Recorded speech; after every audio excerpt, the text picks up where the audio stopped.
यह कहानी लेखक की अपनी भावनाओं के द्वारा लिखी गई है। इस कहानी को सुनकर आप अपना मनोरंजन कर सकते हैं। इस कहानी में दर्शाए गए पात्र, उत्पादन और घटनाएं सभी काल्पनिक हैं। कहानी किसी भी व्यक्ति के भावनाओं, प्रथाओं और परंपराओं का अपमान नहीं करती है। यह कहानी पूरी तरह से काल्पनिक है। दोस्तों, सिर्फ आपसे एक ही रिक्वेस्ट है कि आप हमारी वीडियो को लाइक और सब्सक्राइब कर लिया कीजिए, क्योंकि हम इसे बहुत ही मेहनत से बनाते हैं और आप बिना लाइक और सब्सक्राइब किया ही चले जाते हैं। प्लीज प्लीज प्लीज, यह आपका प्यार होगा हमारे लिए। आप हमारे चैनल को लाइक और सब्सक्राइब जरूर कर लिया कीजिए, जिससे हमें लगेगा कि हमारी मेहनत व्यर्थ नहीं जा रही है।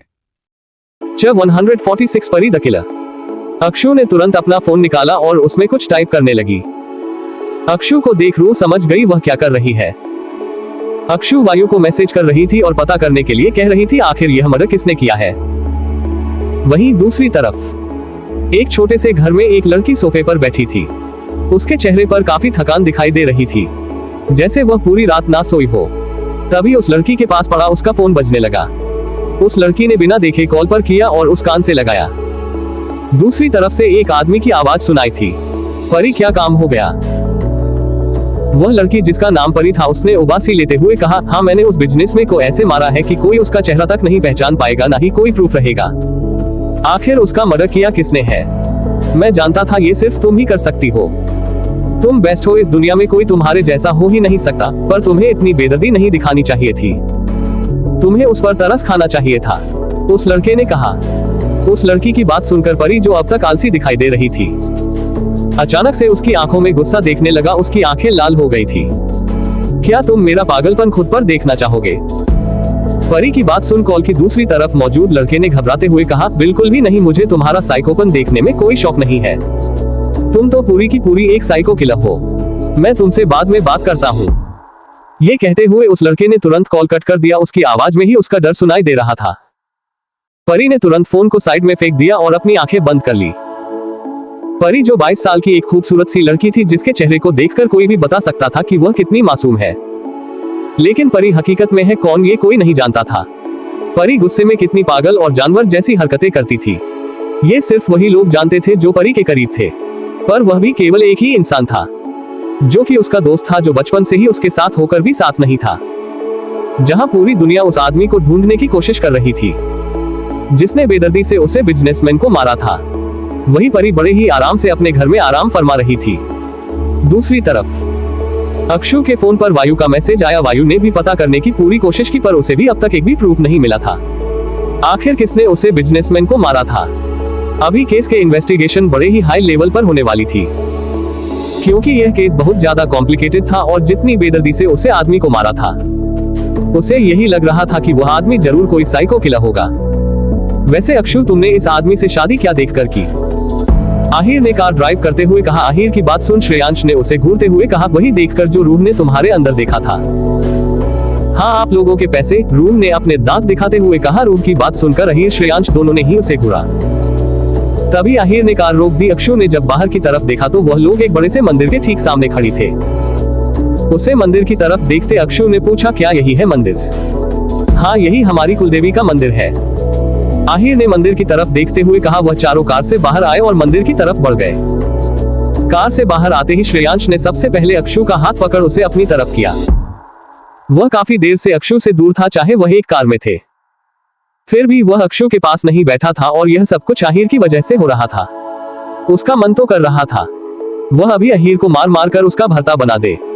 जो कर नहीं सकते उसके बारे में सोचना भी बेकार है, आहिर ने कहा और श्रेयांश की तरफ देख कहा, जो कब से उसे ही घूरे जा रहा था। वह तो वक्त बताएगा, श्रेयांश ने कहा और अक्षु को लेकर जल्दी जल्दी मंदिर के अंदर चला गया। वह बिल्कुल बच्चों के जैसे कर रहा था। ये देखकर आहिर ने भी रूह का हाथ पकड़ा और फुल स्पीड के साथ उसे लेकर मंदिर की सीढ़ियां चढ़ने लगा। रूह और अक्षु तो उन दोनों की है बचकानी हरकतें देखकर हैरान थी। उन्हें समझ नहीं आ रहा था आखिर श्रेयांश और आहिर हर वक्त लड़ते झगड़ते क्यों रहती है। और सुबह श्रेयांश ने कहा था वह दोनों बेस्ट फ्रेंड है। Must read novel.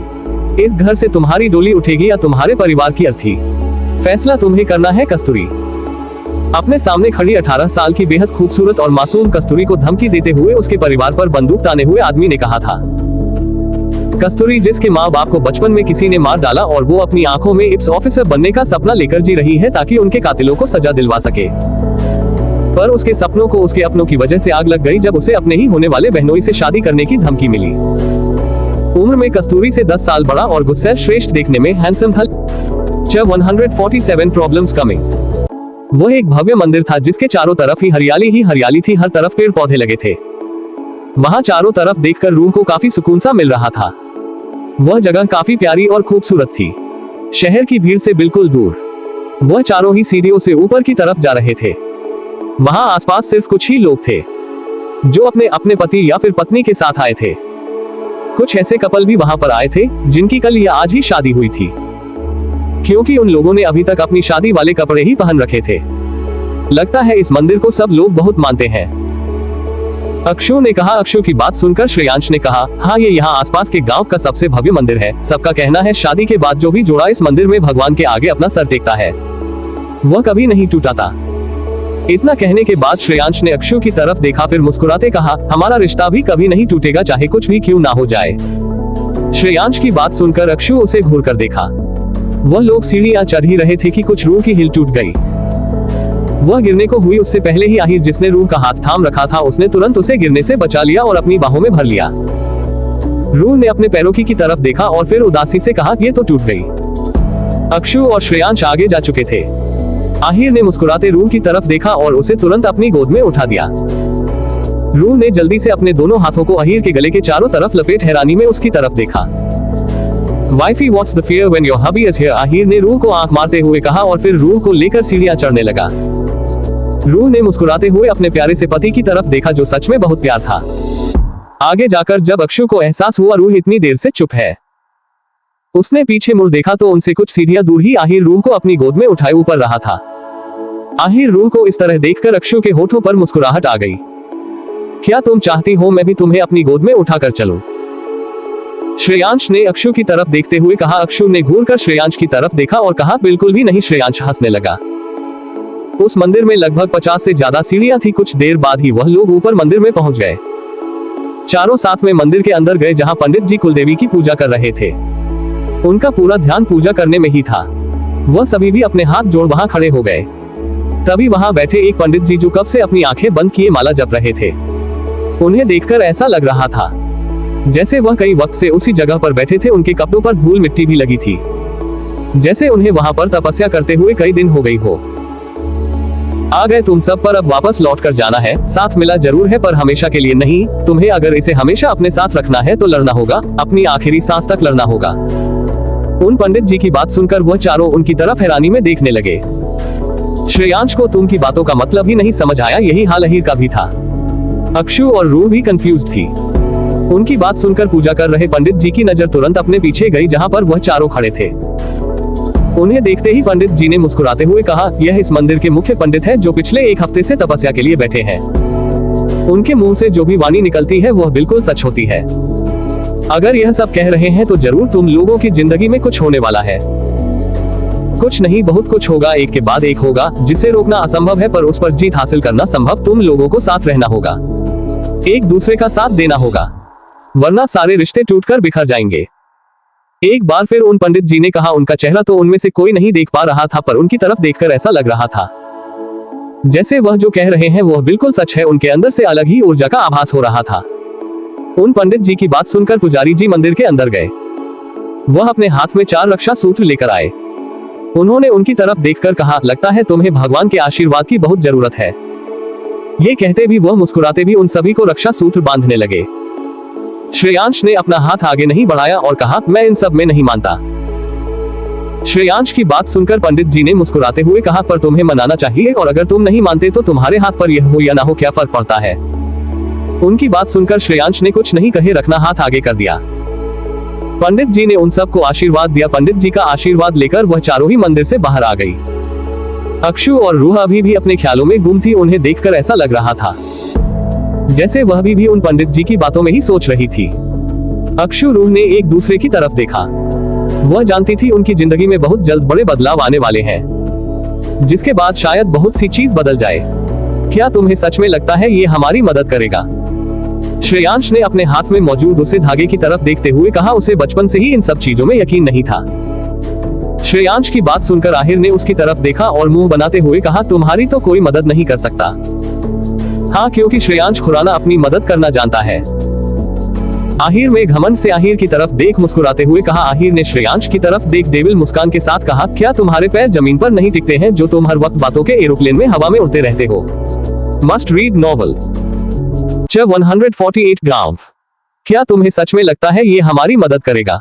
श्रेयांश ने अपने हाथ में मौजूद उसे धागे की तरफ देखते हुए कहा। उसे बचपन से ही इन सब चीजों में यकीन नहीं था। श्रेयांश की बात सुनकर आहिर ने उसकी तरफ देखा और मुंह बनाते हुए कहा, तुम्हारी तो कोई मदद नहीं कर सकता। हाँ, क्योंकि श्रेयांश खुराना अपनी मदद करना जानता है। आहिर में घमंड से आहिर की तरफ देख मुस्कुराते हुए कहा। आहिर ने श्रेयांश की तरफ देख डेविल मुस्कान के साथ कहा, क्या तुम्हारे पैर जमीन पर नहीं टिकते हैं जो तुम हर वक्त बातों के एरोप्लेन में हवा में उड़ते रहते हो? तुम कुछ ज्यादा ही नहीं बोल रहे हो आहिर राजावत? श्रेयांश ने गुस्से में कहा। उसकी बात सुन आहिर ने मुस्कुराते हुए कहा, पर तुम तो हमेशा ही ज्यादा बोलती हो, उसका क्या? हमें लेट हो रहा है, रूह ने उन दोनों को याद दिलाते हुए कहा और फिर तुरंत अक्षु आहिर साथ कार की तरफ चली गई। कार के पास आते ही रूह पर उसकी नजर का रके टायर पर गई जो पंचर हो चुका था। अब क्या करे? रूह ने उदासी से कहा। उसके बाद सुन उसकी नजर कार के टायर पर गई। कार के 2 टायर पंचर थे। इसका मतलब था वह कार को यूज नहीं कर सकते। आसमान में अंधेरा भी होने लगा था। उनके आसपास ज्यादा लोग भी नहीं थे। आहिर ने एक आदमी जो उनके पास से ही अपने जानवरों को लेकर जा रहा था उसे रोकते हुए पूछा, यहाँ पर मैकेनिक की शॉप कहाँ पर होगी? उसकी बात सुन उस आदमी ने ध्यान से उन्हें देखा और फिर कहा, भाई साहब, मैकेनिक की शॉप यहाँ से बहुत दूर है और अब तक तो वह अपनी दुकान बंद कर अपने गांव भी चला गया होगा। आप अपनी कार को सुबह ही ठीक करवा पाएंगे। उसे आदमी की बात सुन अक्षु ने आगे आते हुए पूछा, क्या हमें यहाँ पर कोई बस या कुछ और मिल सकता है जो हम वापस जा सके? अरे मैं साहब, ये शहरी इलाका थोड़ी ना है जो हर वक्त जगमगाता रहा। ये गांव का इलाका है। अंधेरा होने तक सब कुछ बंद हो जाता है और सब अपने घरों की तरफ चले जाते। यहाँ आने वाली और जहाँ से जाने वाली आखिरी बस कब की जा चुकी है। अब आप यहाँ से या तो पैदल जा सकते हैं या आप यही इस गांव में आज रात बिता लीजिए। मेरी माने तो रात गांव में बिताना है सबसे सही फैसला होगा आपके लिए। उस आदमी की बात सुन श्रेयांश ने कहा, ठीक है, पर गांव है तो होटल भी नहीं होगा ना? हाँ, आपने सही कहा, यहाँ पर होटल नहीं है, लेकिन मेरा एक घर खाली पड़ा है। आप लोग चाहे तो आज रात के लिए वहां रह सकते हैं। उसे आदमी ने बड़ी ही प्यार से कहा। उसकी बात सुनकर उन चारों ने एक दूसरे की तरफ देखा। वह सभी जानते थे कि उनके पास कोई और ऑप्शन नहीं है। आहिर ने कार को लॉक किया और फिर उसे आदमी के साथ कुछ चारों वहां से चले गए। कुछ दूर चलने के बाद वह आदमी उन्हें एक गांव में लेकर आया जहां पर औरतें घर के बाहर चूल्हे पर खाना बना रही थी। बच्चे भी बाहर खेल रहे थे और आदमी काम करके वापस अपने घरों की तरफ जा रही थी। आसपास देख रहे थे। रूह की आंखों में तो एक अलग ही खुशी थी। रामू, तुम्हारे साथ ये लोग कौन है? एक पेड़ के नीचे बैठे थोड़ी बुजुर्ग आदमी ने कहा। उनकी उम्र यही कोई 50 साल के आसपास होगी। वह इस गांव के मुखिया थे जिनका नाम वैष्णव था। मुखिया जी यह शहर से कुलदेवी के मंदिर में पूजा करने आए थे, लेकिन इनकी गाड़ी खराब हो गई और यह अभी वापस नहीं जाता है, तो मैं इधर यहाँ गांव में लेकर आ गया। रामू की बात सुनकर मुखिया जी तुम चारों की तरफ ध्यान से देखा। वह चारों भी मुखिया जी और उनके आसपास बैठे लोगों की तरफ देख रहे थे। क्या तुम लोगों की शादी हो चुकी है? मुखिया जी ने पूछा। वैसे तो उन्हें देखकर ऐसा ही लग रहा था कि उनकी शादी अभी कुछ दिनों पहले ही हुई है। वह नव विवाहित जोड़ा लग रहा था, पर फिर भी मुखिया जी यह कंफर्म करना चाहते थे। जी, आहिर ने कहा, हमारे गांव में आपका स्वागत है। मुखिया जी ने मुस्कुराते हुए कहा। उन सभी ने मुखिया जी को नमस्ते कहा।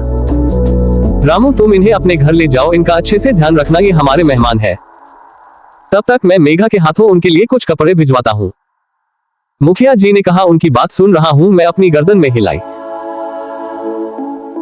रामू फिर उन सबको अपने घर की तरफ लेकर चला गया। यह मेरा दूसरा घर है, आप लोग यहाँ आराम से रह सकते हैं। यही से अगली दीवार वाला घर भी मेरा है। अगर आपको किसी भी चीज की जरूरत हो तो आप भेजिए, मुझे जाकर कह सकते हैं। बाबू ने बड़े ही अपनेपन से कहा। रामू की बात सुन आहिल ने मुस्कुराते हुए अपनी गर्दन हाँ में दिला दे। रामू ने घर की चाबी अहीर को दी और फिर तुरंत वहां से चला गया। ये सब लोग कुछ ज्यादा ही अच्छे नहीं है या फिर से अच्छे बनने की कोशिश कर रहे हैं, श्रेयांश ने कहा। श्रेयांश की बात सुन अक्षर ने कहा, नहीं, ये सच में अच्छे हैं। गाँव के लोग अक्सर ऐसे ही होते हैं। 149 तुम सिर्फ मेरे हो श्रेयांश। कम से कम जगह देख लिया करो, चुपचाप अंदर आओ। लगता है मेरी बीवी तुम्हें भाई बोलती है, तो तुमने भी साले का करैक्टर कुछ ज्यादा ही अपने दिल से लगा लिया, श्रेयांश ने भी आहिर से कहा। उसकी बात सुन आहिर ने उसे घूरते देखा और उसका हाथ पकड़ उसे जबरदस्ती घर के अंदर लेकर चला गया। अक्षु ने भी आसपास देखा और फिर वह भी अंदर चली गई। रूह बड़ी खुशी से उसे घर को देख रही थी। श्रेयांश ने चारों तरफ देखते हुए कहा, अंडरस्को यहाँ तो सिर्फ एक रूम है, तो क्या यहाँ पर तुम्हें 5 स्टार होटल के फैसिलिटी चाहिए? आहिर ने उसे टोंट मारते हुए कहा। श्रेयांश ने उसकी तरफ घूर कर देखा। आहिर ने उसे इग्नोर करते हुए मुंह बना दिया। सिर्फ आज रात की बात है। रूह और आहिर भैया रूम में सो जाएंगे और हम बाहर, अक्षु ने कहा। उसकी बात सुन श्रेयांश उसे घूरने लगा। उसे यकीन नहीं हो रहा था। उसकी बीवी उसे यहाँ बाहर सुलाने पर तुली हुई थी। श्रेयांश कुछ कहता है। उससे पहले ही आहिर ने कहा, नहीं इसकी कोई जरूरत नहीं है, तुम रूम में सो जाना, मैं यहाँ बाहर सो जाऊंगा। उसकी बात सुन बेचारे श्रेयांश के दिमाग में यही ख्याल आया कि वह रूह को कैसे बाहर सोने के लिए कहे, क्योंकि वह अक्षु के साथ ही सोना था। वह कुछ कहता इससे पहले ही दरवाजे पर नोक हुआ। जब सब लोगों ने उसे तरफ देखा तो वहां औरत खड़ी थी, जिनकी उम्र में ही कोई 40-50 साल होगी। वह मुस्कुराते हुए अंदर आई। उसने सभी की तरफ देखा और फिर कहा, नमस्ते। सब नहीं उन्हें नमस्ते कहा। मेरा नाम मधु है, मैं यहाँ आप सब कपड़े के लिए लेकर आई थी। अगर आपको ठीक लगे तो इन्हें पहन लीजिएगा, ये सब नए कपड़े हैं, उस औरत ने कहा। उस औरत की बात सुनकर अक्षु ने आगे बढ़ उसके हाथ से वह कपड़े ले लिए। आप सबका हमारे गांव में स्वागत है, उम्मीद करती हूँ हमारी मेहमान नवाजी से आपको कोई शिकायत नहीं होगी, मधु ने कहा। तो उनकी बात सुनकर रूह ने पर कहा, नहीं नहीं आप तो बहुत स्वीट है आंटी। मधु ने मुस्कुराते हुए कहा, अंडरस्को आप सब लोग कपड़े बदल लीजिए, तब तक मैं आपके खाने का इंतजाम करती हूँ। मधु की बात सुनकर उन सब ने अपनी गर्दन हाँ में हिलाई। उसके बाद में वह वहां से चली गई। जानते वक्त मधु के होठों पर एक अजीब सी मुस्कान थी। मधु के जाते हैं रूह ने मुस्कुराते हुए कहा, यहाँ सब लोग कितने अच्छे हैं ना, इतने अच्छे लोग मुझे हजम नहीं हो रहे हैं। श्रेयांश ने जाती हुई मधु को छोटी कर देखते हुए कहा। पता नहीं क्यों उसे ऐसा लग रहा था कुछ तो अजीब है। एक पल को तो उसने सोचा कि उसकी है फीलिंग गलत है, पर जब से उसने देखा यहाँ हर कोई उनसे बड़े प्यार से बात कर रहा है, उसे यही लग रहा था कि कुछ तो होने वाला है। श्रेयांश की बात सुनकर आहिर ने उसकी तरफ देखा। उसके दिमाग में कुछ तो चल रहा था जो वह बोल नहीं रहा था। तुम लोग चेंज कर लो, आहिर ने कहा। आहिर की बात सुन अक्षु और रूह रूम में चेंज करने के लिए चली गई और हाल में श्रेयांश आहिर चेंज करने लगे। मधु उनके लिए इंडियन कपड़े ही लेकर आई थी। आहिर और श्रेयांश के लिए कुर्ता पजामा, वही अक्षु रूह के लिए सिंपल रेड कलर की साड़ी जिस पर कोई भी एंड्रॉइड नहीं की हुई थी। आज सुबह से ही वह लोग हैवी कपड़ों में थे। अक्षु रूह की तो जान निकली जा रही थी। उनसे तो वह भारी भरकम साड़ी संभल ही नहीं रही थी। एक बार फिर से साड़ी को अपने सामने देखकर उन दोनों के चेहरे लटक गए। ना जाते हुए भी उन्हें वह साड़ी पहननी पड़ी, लेकिन जैसे ही उन लोगों ने उसे साड़ी को टच किया, उन्हें ऐसा लगा जैसे वह रूही को टच कर रही हो। उस साड़ी का कपड़ा बहुत सॉफ्ट था। क्या तुमने भी नोटिस किया? रूह ने अक्षु की तरफ देखते हुए कहा। अक्षु ने अपनी गर्दन हाँ में हिला दी। मुझे लगता है ये लोग कम पर रात में अटैक करने वाले हैं, रूह ने कहा। रूह की बात सुन अक्षु ने सोचते हुए कहा, हम लोग इन पर विश्वास नहीं कर सकते, पर हो सकता है ये हमारा सिर्फ वहम हो। रूह ने कहा। रूह की बात भी सही थी, क्या पता वह लोग जो सोच रहे हो उसमें कोई सच्चाई ना हो। अक्षु कुछ भी नहीं कहा। वह दोनों ही चेंज करके जब बाहर आए तब तक श्रेयांश और अहिर ने भी चेंज कर लिया था। डिनर करने के लिए उन्हें अपने घर से बाहर जाना था। उन सबको भूख भी लगी थी और खाना खाए बिना वह नहीं रह सकते थे। वह चारों ही घर से बाहर आए। उनकी नजर गांव के लोगों पर गई जो उनके घर के आसपास ही मौजूद थे। गांव के लोगों को ऐसे अपने घर के पास देखकर वह चारों ही एक पल के लिए हैरान रह गए। आंचल अपने रूम में बैठे लगातार रेयांश को कॉल किए जा रही थी, पर रेयांश ने एक बार भी उसके कॉल को पिक नहीं किया, जिससे आंचल की आंखों से आंसू बहने लगे। वह आज सुबह से रेयांश को कॉल कर रही थी, पर रेयांश ने एक बार उसका के कॉल का ना ही तो जवाब दिया, ना ही उसे कोई मैसेज किया। दूसरी तरफ रेयांश अपने रूम में बैठा था। उसके पास से उसका फोन लगातार वाइब्रेट हो रहा था। फोन स्क्रीन की तरफ देखते हुए रेयांश ने एक और सिर्फ वाइन का सिप पिया। उसकी आंखें लाल हो चुकी थी। उसे देखकर ऐसा लग रहा था जैसे उसने कुछ ज्यादा ही ड्रिंक करी थी। दूसरी तरफ हॉस्पिटल में, तुम कुछ ज्यादा ही सोच रही हो रश्मि, वह जरूर बिजी होगा, वरना वह तुमसे मिलने के लिए हमेशा की तरह जरूर आता, वंश ने कहा। वंश की बात सुनकर रश्मि के चेहरे पर एक दर्द भरी मुस्कान आ गई। वह बिजी तो हमेशा से था, लेकिन पहले उसकी जिंदगी में मैं सिर्फ अकेली लड़की थी। रश्मि की बात सुनकर वंश चुप हो गया। उसने राहुल की तरफ देखा। देखो रश्मि, अगर तुम ऐसे खाना नहीं खाओगी तो तुम्हारी तबीयत ठीक नहीं होगी। अंकल आंटी पहले से ही बहुत परेशान है, तुम्हें उनके बारे में सोचना चाहिए, राहुल ने रश्मि को समझाते हुए कहा। राहुल की बात सुन रश्मि ने उसकी तरफ देखा। तुम तो सबसे ज्यादा करीब हो ना श्रेयांश के, क्या सच में उसने कभी मुझसे प्यार नहीं किया? रश्मि की बात सुनकर राहुल चुप हो गया। उसे समझ नहीं आ रहा था वह क्या जवाब दे। वह अच्छे से जानता था सच में कभी श्रेयांश के दिल में रश्मि के लिए कोई फीलिंग्स नहीं थी। रश्मि ही थी जो झूठी उम्मीद लगाए बैठी थी। राहुल के चेहरे के एक्सप्रेशंस को देखते ही रश्मि की आंखों में नमी आ गई। उसका पूरा चेहरा सफेद पड़ चुका था। 150 अंधभक्त। रश्मि की बात सुनकर राहुल चुप हो गया। उसे समझ नहीं आ रहा था वह क्या जवाब दे। वह अच्छे से जानता था सच में कभी श्रेयांश के दिल में रश्मि के लिए कोई फीलिंग्स नहीं थी। रश्मि ही थी जो झूठी उम्मीद लगाए बैठी थी। राहुल के चेहरे के एक्सप्रेशंस को देखते ही रश्मि की आंखों में नमी आ गई। उसका पूरा चेहरा सफेद पड़ चुका था। तुम सिर्फ मेरे हो श्रेयांश, रश्मि ने धीरे से बुदबुदाया और बेहोश हो गई। मुझे पक्का कोई गड़बड़ लग रही है। रूह ने मुस्कुराते हुए उन तीनों से कहा। रूह की बात सुनकर अक्षु ने भी अपनी गर्दन हाँ में हिला दी। जिस तरह से गांव वाले सभी उनके घर के आसपास खड़े थे, उन्हें देखकर ऐसा ही लग रहा था कि वह उन पर नजर रखे हुए हैं। तभी मधु आगे आए। उसने उन सब की तरफ देख मुस्कुराते हुए कहा, हम लोगों खास आपके लिए खाना तैयार किया है। मधु की बात सुनकर उन्होंने एक दूसरे की तरफ देखा और फिर अपनी गर्दन हिलाते हुए मधु के साथ चले गए। मधु उन्हें एक पेड़ के पास लेकर आए, जहां पर बहुत सारा खाना रखा हुआ था। गांव के लोग जमीन पर ही खाना खाते थे, वह लोग भी जमीन पर ही खाना खाने वाले थे। खाना दिखने में काफी लाजवाब दिखाई दे रहा था। किसी के भी मुंह में पानी आ जाए ऐसा, लेकिन उसे खाने को देखकर उन चारों में से किसी को भी अच्छी फीलिंग नहीं आ रही थी। आप सब यहाँ जमीन पर बैठ जाए, मधु ने कहा। मधु की बात सुन वह चारों नीचे बैठ गए। I think we should run away, Akshu ने कहा। अक्षु ने यह इंग्लिश में इसीलिए कहा था ताकि वहाँ कोई और उनकी बात समझ ना पाए, और ऐसा ही हुआ भी। यू आर राइट, आहिर ने अपनी गर्दन हाँ में हिलाते हुए कहा। वह सभी सोचने लगे वहां से कैसे भागा जाए। सब गांव वाले उनके आसपास ही थे। वह लोग चाहे दिखाने के लिए अपना काम क्यों न कर रहे हो, पर उनकी नजरें उन लोगों पर ही थी। मैं अभी आई, रूह ने कहा और अपनी जगह से खड़ी हुई। तुम कहाँ जा रही हो, आहिर ने पूछा। रूम में कुछ रह गया है, रूह ने कहा और वापस उस घर की तरफ चली गई। रूह को जाते देखकर मधु ने उसे रोकते हुए कहा, आप कहाँ जा रही है? वह मैं अपना मंगलसूत्र पहनना भूल गई, उसने कहा। रूह की बात सुन मधु ने मुस्कुराते हुए अपनी गर्दन हाँ में हिला दी। उसके बाद रूह तुरंत उसे घर की तरफ चली गई। उसने रूम से मंगलसूत्र लिया और उसे पहनने लगी। तभी उसे कुछ आवाज सुनाई देने लगी। रूह ने जब रूम की खिड़की के पास जाकर सुनने की कोशिश की तो वहां पर कुछ लोग आपस में बात कर रहे थे। उनमें से एक ही आवाज रूह जानती थी, वह कोई और नहीं गांव का मुखिया था। पर मुखिया जी, क्या हमें ऐसा करना चाहिए? ये शहरी लोग हैं। एक आदमी देखा उसकी बात। तुम, मुखिया ने सख्त आवाज में कहा, लेकिन है तो इंसान ही। हम अपने गांव की परंपरा को आगे बढ़ाएंगे चाहे कुछ भी हो जाए। मैंने जो कहा था क्या वह हो गया? जी मुखिया जी, मधु ने उनके खाने में बेहोशी की दवा मिला दी है। एक बार वह सब बेहोश हो जाए उसके बाद हम अपना काम शुरू कर सकते हैं, उसे आदमी ने कहा। ठीक है, तुम लोग पूजा की सारी तैयारी करो, मुझे कोई भी गलती नहीं चाहिए। आज हम शैतान को इतना खुश करेंगे कि वह हमारे गांव पर अपनी कृपा बनाए रखेंगे, मुखिया ने मुस्कुराते हुए कहा। उनकी बात सुनकर ऐसा लग रहा था जैसे वहां मुझे बाकी सब लोग भी खुश हो गए हो। वही रूह जो अपने रूम के खिड़की के पास खड़ी यह सब कुछ सुन रही थी, वह तो सदमे में ही जा चुकी थी।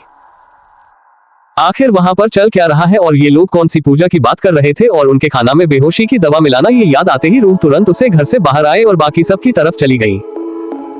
रूह उन लोगों के पास खाना शुरू करने से पहले पहुंचना चाहती थी। अगर वह लोग बेहोश हो जाते तो पता नहीं आज उनके साथ क्या होने वाला था। रूह जैसे ही वहां पहुंची वह हैरान रह गई। आशु, अहीर और श्रेयांश को गांव के सभी लोगों ने ये रखा था उनके हाथ में बड़ी बड़ी तलवार। अगर वह लोग थोड़ी सी भी हरकत करती तो गांव वाले उन पर तलवार से वार करने वाली थी। रूह को देखते ही अहीर ने धीरे से कहा, तुम्हें यहाँ नहीं आना चाहिए था रूह। तुम्हें क्या लगा तुम हमारी बातें सुन लोगे और हमें पता तक नहीं चलेगा? मुखिया ने पीछे से आते हुए कहा। रन जैसे ही पीछे मुड़ देखा तो मुझे अपने आदमियों के साथ उनकी तरफ ही आ रहा था। आप लोग क्या करने वाले हैं और यह कौन सी पूजा की तैयारी हो रही है? रह ने कहा। उसे जहां तक समझ जा रहा था शायद ये लोग किसी के अंधभक्त थे। हम अपनी शैतान की पूजा करने वाले हैं। एक बार शैतान खुश हो जाएंगे तो वह हमारे गांव की रक्षा करेंगे और हमें सबसे ज्यादा शक्तिशाली भी बनाएंगे, मुखिया ने मुस्कुराते हुए कहा। मुखिया की बात सुनकर सभी गांव वाले भी मुस्कुराने लगी। यह क्या बकवास है? अक्षु ने गुस्से में कहा। अक्षु की बात सुनकर मुखिया ने गुस्से में अक्षु को घूरते हुए कहा, बकवास नहीं, हमारी भक्ति है और तुम शहरी लोग क्या जानो भक्ति। तुम लोग क्या करने वाले हो? हमें छोड़ दो वरना तुम्हारे लिए बहुत बुरा होने वाला है, श्रेयांश से गुस्से में कहा और अपना हाथ छुड़ाने की कोशिश करने लगा।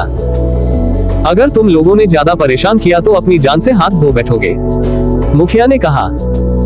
मुखिया की बात सुनकर श्रेयांश से खा जाने वाली नजरों से घूमने लगा अक्षु और रूम ने एक दूसरे की तरफ देखा। वह दोनों सिचुएशन में गुस्सा नहीं कर सकते थी।